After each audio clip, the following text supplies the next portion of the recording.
Uh, is the law strongly not implemented? Okay. It's just like saying yung efficiency and effectiveness. We are efficient in implementing the law, but we have budgetary constraints. That's why we cannot fully implement the law all over the country. Yeah. What happened to the copyright policy? Why aren't the owners doing anything about it? Okay. Bakit hindi sila naghahabla or something? Ganun ba yun? Apo. Okay. The copyright owners, they support us also. Although, they support us, but yung industry nila, nalulugi na eh. By prosecuting someone, or doing a complaint, it means money. They are lawyers, di ba? Okay. Dito naman sa Pilipinas, we have our system of justice takes a long time.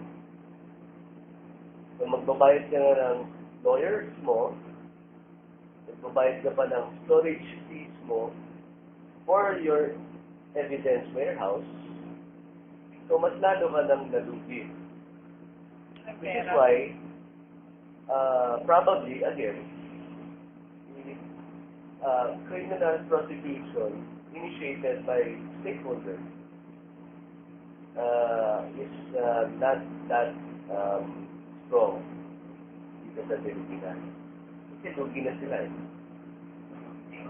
They will have economy again. They will have to spend more para may mapakulong na violator. Next question po. Should we resort into a heavier punishment to those who commit the crime in order to control? Yes. We have to put a little bit more punch and more punishment for those who violate the law. Kasi, have you ever seen a movie na may FBI warning?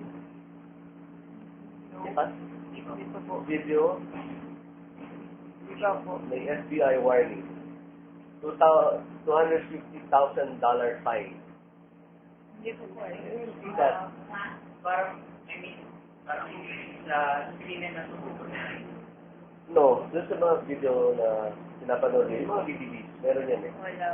Wala po. Anyway, take a look next time. Sa kanila, yung pamilirata is $250,000 na. Which is how much here? What does that mean? Yun. Okay? Compute natin. Isan yun. What does that mean?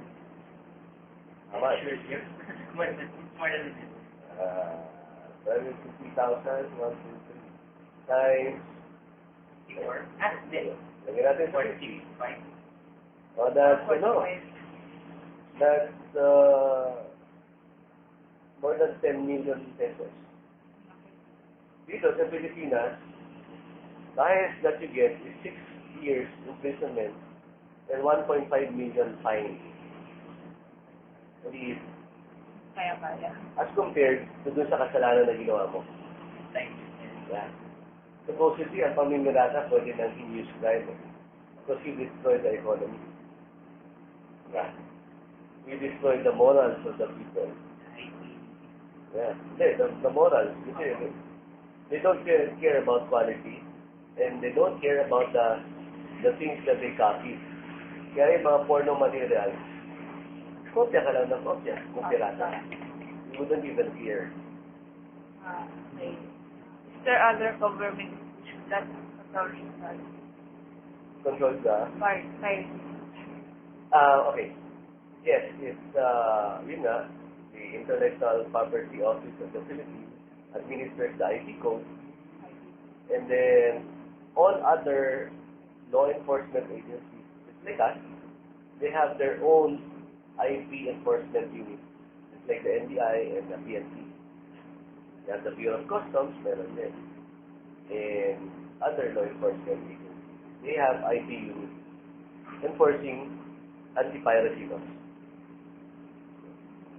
How do other institutions help OMB? Okay, they help us because they cannot give us money, of course. Bawal yun. They help us, number one, in the technical aspect. They train us, help us go through trainings and seminars. Number two, they help us in public information. Stop piracy na advertisement in the movie. May nakita din ako wala. Yeah. And then the reward system comes from the private institution. Yeah. Kasi wala sa budget namin yung rewards. So those are some of the ways that the private organizations help us. Okay. That's both local and foreign. Next question. What is the current status of fires in the Philippines? Style. Status. That figure, we are not really sure.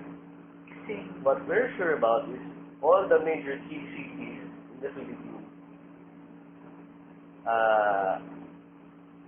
have the presence of pirate products.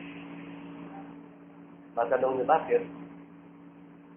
Piracy kasi is linked with the economy and technology. You understand that?